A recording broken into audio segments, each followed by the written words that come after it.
You know, I've often thought about the journey of success, and one key element always stands out: the sheer force of will to get things done. It's like sailing a ship. You can have the finest vessel, the best crew, but without setting a course and pushing forward, you'll simply drift. Today, I want to talk about that. The art of pushing yourself, of moving beyond the ordinary to achieve the extraordinary. Imagine, if you will, a person much like any one of us, standing at the crossroads of decision. Every day, we face these crossroads moments where our choices define us. And in these moments, it's not just about making decisions, but about making the right decisions. Now, I'm not talking about choosing what to have for breakfast. I'm talking about the choices that scare us, that push us, that force us out of our comfort zones.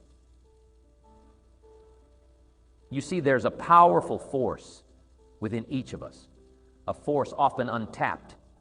It's the ability to compel ourselves to do what needs to be done, even when everything in us wants to procrastinate or avoid it.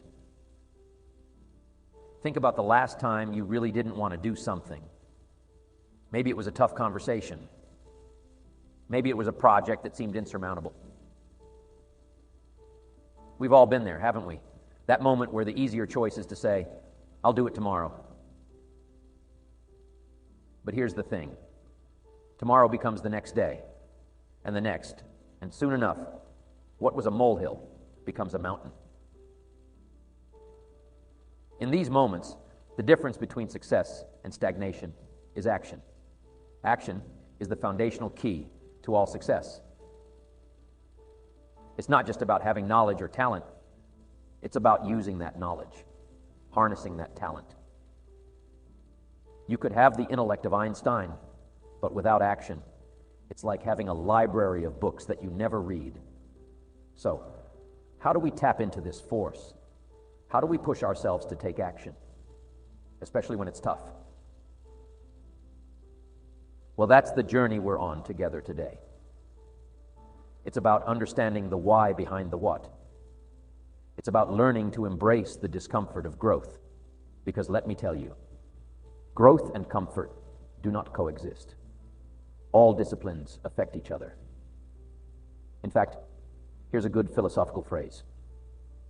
Everything affects everything else. Nothing stands alone. Don't be naive in saying, well, this doesn't matter. I'm telling you, everything matters. There are some things that matter more than others, but there isn't anything that doesn't matter.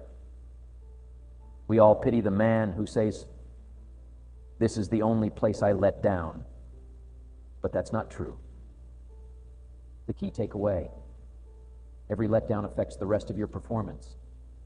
Every letdown affects the rest. This is part of the educational process on personal development. If you don't take the walk around the block, you probably won't do the apple a day. If you don't do the apple a day, you probably won't start building your library. If you don't build your library, you probably won't keep a journal, and you won't take pictures, and you won't do wise things with your money, with your time, with your possibilities and relationships. And the first thing you know, 6 years of that accumulated, and we say you have messed up. So the whole key to reversing that process now is to start picking up these disciplines. The smallest action, the least action, the action that you won't think will matter. It all matters. Take it. Because when you start accomplishing and the value starts to return, you'll find inspiration to do the next one, and the next one, and the next one. But for this whole process to work for us, we must first master the art of discipline. Self-discipline, consistent self-discipline. It doesn't really matter how smart you are or how much you know if you don't use it. It doesn't really matter if you attended every seminar that comes to town if you don't apply what you've learned. Better than knowledge is applied knowledge, and once we've applied our knowledge, we must study the results of that process, apply our knowledge, study the results, refine our approach.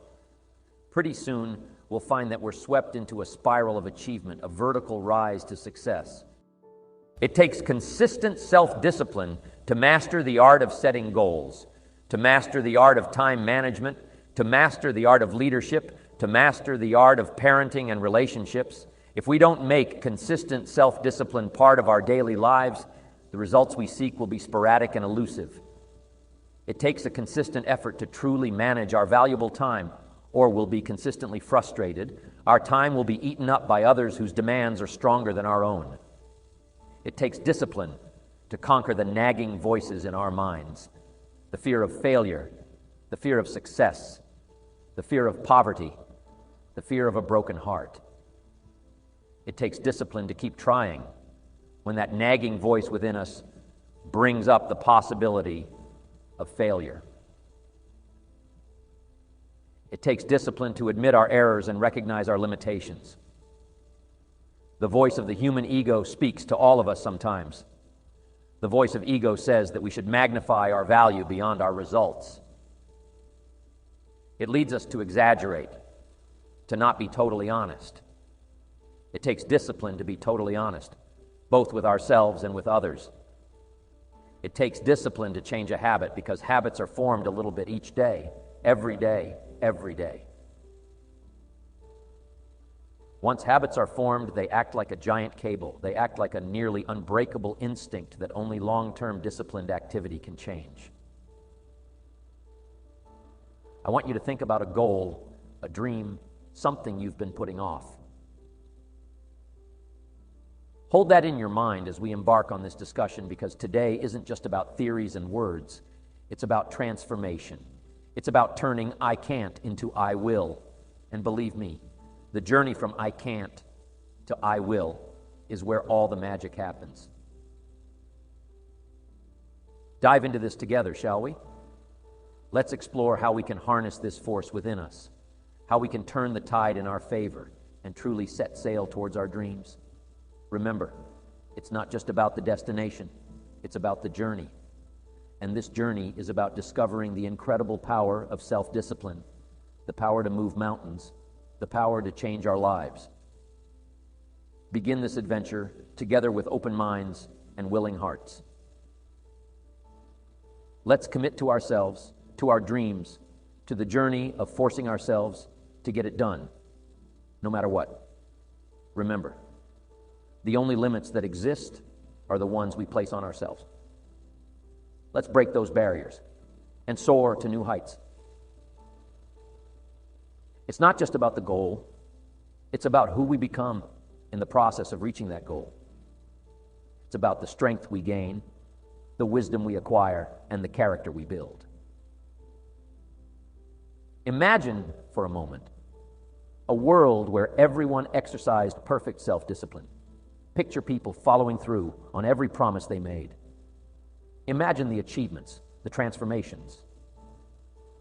Now, I know what you're thinking. That world sounds ideal, perhaps too good to be true. But here's the secret. That world begins with you. It starts the moment you decide to take control of your life. You see, self-discipline is about taking responsibility. It's about making choices, not excuses. It's about saying no to the things that harm us and yes to the things that help us grow. It's about making a commitment to yourself and keeping it. It's easy to be disciplined when someone is watching, but true self-discipline is what you do when no one is looking. It's the choices you make in those quiet, unseen moments that truly define who you are. Here's the greatest value of discipline: self-worth, self-esteem. People are teaching self-esteem these days, but they don't connect it to discipline. The least lack of discipline starts to erode our psyche. It's one of the greatest temptations to just ease up a little bit, right? The slightest lack of doing your best starts to erode the psyche. Instead of doing your best, doing just a little less than your best. Sure enough, you say, well, it's just going to affect my sales. No, it's going to affect your consciousness. It's going to affect your philosophy. Now, you've begun in the slightest way to affect your own philosophy. But don't forget, self-discipline is also a challenge. It's a muscle that needs constant exercise. And just like any muscle, It can tire. It can feel strained. But that's just a sign that it's growing stronger. Each time you push through the temptation to give up, you're not just moving one step closer to your goal. You're also building your self-discipline muscle. You're teaching yourself that you can do hard things, that you can overcome challenges. And this, in itself, is a victory. Think about the last time you really pushed yourself, when you went beyond your comfort zone. Maybe it was working on a project late into the night. Or perhaps it was saying no to a temptation that would have derailed your progress. How did you feel afterwards? Exhausted maybe, but also exhilarated, right? That feeling, that's the power of self-discipline. Self-discipline also means being able to delay gratification. It's about seeing the bigger picture, understanding that the pain of discipline now is nothing compared to the pain of regret later. It's about choosing long-term satisfaction over short-term comfort. This is where many falter, mistaking the easy road for the right road, but not you. You're here because you're ready to choose the right road, no matter how challenging it may be. Remember, self-discipline doesn't mean living a life of restriction. It means living a life of balance. It's about knowing when to work hard and when to rest, when to push yourself and when to recharge. It's about listening to your body, your mind, and your heart. It's about harmony. When you master self-discipline, you're not just mastering a skill, you're mastering life itself. And be clear, mastering self-discipline doesn't mean you'll never fail or falter. We're all human after all. It's about how you respond to those failures. Do you let them defeat you, or do you use them as stepping stones to greater success? Every setback, every obstacle is an opportunity to practice self-discipline, to get back up, dust yourself off, and move forward with even more determination. Turn our focus to a challenge that many of us face, the twin hurdles of procrastination and laziness. These are not just mere inconveniences. They are the thieves of time, the enemies of progress. They sneak up on us, whispering sweet lies of later and someday. But let me tell you, later is a dream killer, and someday is a thief of potential. Procrastination and laziness, they're like quicksand.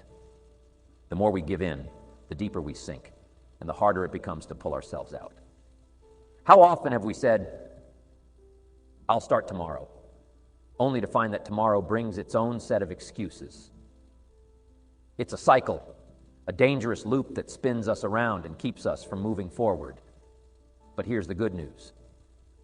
Just as we can fall into the cycle, we can also break free from it. The key, action. Immediate, deliberate action. It's the antidote to procrastination, the enemy of laziness. Don't be lazy in learning. Don't be lazy in picking up the ideas. Don't be lazy in learning from your own experience. Get serious. Life is serious. We call it life or death. Somebody asked me one time if I had a good description of life. I said yes. I think I've got a good one. Life is the struggle to keep death at a respectable distance, right? Death seems to want to move in prematurely. If you want to live a good, long, flourishing life, you got to push back. You can't just give in. You got to push back. That's what these products are for, to help you push back. And we're dealing with some serious matters here, so we can't just, tell the latest 10 jokes and just go home. We're not here to entertain. We're here to instruct. We're here to grow. We're here to learn. We're here to get the best we possibly can. Serious life is serious. The future is serious. Now, I know what you're thinking, but it's hard to start. And you're right, it is hard. Starting is often the hardest part. But remember, the journey of 1,000 miles begins with a single step. It's about taking that first small step. It doesn't have to be a leap, just a step. The magic lies in the momentum you create once you start. It's like pushing a car. The initial push takes all your might, but once it starts rolling, it gets easier. So, how do we start? First, by setting clear, achievable goals. Goals that excite us, that ignite a fire within us. When your goal is clear, your focus sharpens, and procrastination loses its power. Then, break these goals into smaller, bite-sized tasks, so small that it seems almost ridiculous not to do them. It's about tricking the mind, making the task seem so easy, so doable, that procrastination has no room to creep in. And what about laziness? Laziness thrives in the absence of a compelling why. You need a why that's so powerful, so compelling, that it pulls you out of the comfort of inaction. Your why should be like a beacon, guiding you through the fog of laziness, reminding you of the bigger picture, the reason you're doing what you're doing. Remember, it's not just about the external goals, it's also about respecting yourself. Every time you overcome procrastination, every time you choose action over inaction, you're building self-respect. You're telling yourself, I am worth the effort, my dreams are worth the effort. And believe me, there's no feeling quite like looking in the mirror and knowing you've kept a promise to yourself. That's the kind of self-respect that builds empires, that changes lives. Our environment plays a crucial role in overcoming procrastination and laziness. Surround yourself with reminders of your goals, with people who inspire you to act. Create an environment that encourages productivity, one that makes it easier to start and harder to quit. Remember, our surroundings often shape our actions. Make yours a breeding ground for success. And don't forget the power of routine. A solid, well-structured routine can be a fortress against the onslaught of procrastination and laziness. When you have a routine, you don't need to waste energy deciding what to do next. It's already laid out for you. This frees up mental space for creativity, for productivity. Now, overcoming these challenges is not just about brute force. It's also about understanding the root cause. Ask yourself, why am I procrastinating? What am I avoiding? Often, procrastination is a symptom of fear. Fear of failure, fear of success, fear of stepping out of our comfort zone. Address these fears, confront them, and you'll find that procrastination loses its grip on you. And in those moments when you do fall prey to procrastination or laziness, don't be too hard on yourself. Remember, we're all human. The key is not to dwell in that space. Acknowledge it, learn from it, and then step back into action with renewed vigor. Celebrate your victories, no matter how small. Every task completed, every moment of laziness overcome is a victory. Celebrate these. Cherish them. They are the stepping stones to greater successes. It becomes clear that the building blocks of success are often the smallest ones. I'm talking about habits. Yes, habits. Those little routines, those daily acts that we do almost without thinking. They might seem insignificant on their own, but cumulatively, they hold the power to transform our lives. This is where personal growth either blossoms or withers. You see, habits are like the threads in a tapestry. Each thread might seem inconsequential, but together, they create a picture of our lives. The quality of our habits determines the quality of that picture. Good habits lead to a life of strength and beauty, while bad habits lead to a life that, like a poorly woven tapestry, can easily come undone. Think about this. How many of our days are spent on autopilot? We wake up, go through our routines, and before we know it, the day is gone. Now imagine if those routines, those habits, were all designed to propel you towards your goals. That's the power of intentional habit formation. But how do we form good habits? It starts with awareness. You must first become a keen observer of your own life. Ask yourself, what are my current habits? Are they serving me or holding me back? This level of self-awareness is the first step towards meaningful change. Once you've identified the habits you need to change, it's about starting small. Too often we try to overhaul our lives overnight. That's like trying to lift a weight too heavy for us. It's unsustainable. Instead, start with small, manageable changes. Want to exercise more? Start with a 10-minute walk each day, not an hour at the gym. Small successes build momentum, and momentum leads to bigger successes. But forming new habits isn't just about doing. It's also about unlearning. It's about breaking the chains of old, unproductive habits.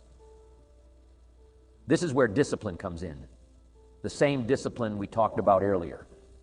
It's about making choices that align with your new goals, even when it's uncomfortable. Remember, comfort is often the enemy of growth. Consistency is the secret ingredient in habit formation. It's not what we do once in a while that shapes our lives, but what we do consistently. This might mean making small sacrifices, like waking up earlier or turning off the TV to focus on a project. These sacrifices might seem significant in the moment, but in the grand scheme of things, they're the price of success. Forming new habits is not just a solo journey. Surround yourself with people who embody the habits you want to adopt. We are, after all, social creatures, and we're heavily influenced by those around us. If you're surrounded by disciplined, focused individuals, it's much easier to adopt those traits yourself. Bear in mind that habits don't just impact our actions, they shape our identity. Every time you practice a good habit, you're not just getting closer to your goal, you're also telling yourself, this is who I am. You're building an identity as someone who takes action, who values discipline, who strives for excellence. This identity becomes a self-fulfilling prophecy, propelling you forward. But be honest, change is hard. Old habits die hard, they say. There will be days when you'll falter, when the old ways will beckon. In those moments, it's crucial to remember why you started. Reflect on your goals, your dreams, your vision for your life. Remind yourself that every habit, no matter how small, is a step towards that vision. And when you do slip up, don't beat yourself up. Growth is not a linear journey. It's a series of ups and downs, successes and setbacks. What matters is not that you stumbled, but that you have the courage to get back up. Each time you do, you're strengthening your resolve, your discipline, your commitment to your new habits. Now let's talk about the power of routine. A solid routine can serve as a framework for your habits. It gives your day structure, a rhythm that makes it easier to incorporate new habits and discard old ones. Think of it as scaffolding for your life. As you build new habits, this scaffolding supports you, guiding you upwards towards your goals. And as you work on building these habits, be patient with yourself. Habits are not formed overnight. They require time, repetition, and persistence. But the rewards are worth the effort. Imagine waking up one day and realizing that the habits you once struggled with are now second nature. That's a sign of true personal growth. How many opportunities have we allowed to slip through the hourglass of time due to the inertia induced by procrastination? It is the thief of progress, the silent killer of aspirations. Today, I challenge you to break free from its shackles, to embrace the power of decisive action, for it is through action that we carve our destinies. Negativity, like a corrosive force, can eat away at the foundation of our dreams. Whether it's negative thoughts that erode our self-belief or negative influences that sap our vitality, it's time to bid farewell to the toxic embrace of negativity. Surround yourself with positivity, with individuals who uplift and inspire. Cultivate an optimistic mindset, for in the soil of positivity, the seeds of greatness find fertile ground. Let us also confront the age-old nemesis called fear. Fear has a way of paralyzing us, keeping us confined within the familiar comfort of our comfort zones. But my friends, growth and comfort are incompatible bedfellows. Challenge your fears head on, for beyond fear lies the undiscovered country of untapped potential and boundless opportunities. As we navigate this journey of self-discovery, let's dismantle the erroneous notion that success is synonymous with the accumulation of wealth or possessions. The true measure of success lies not in material acquisitions, but in the intangible qualities that define our character. Strive for personal growth, for the refinement of your character, and for the positive impact you can have on the world around you. Now let's weave these principles into the fabric of our lives, creating a tapestry of purpose and meaning.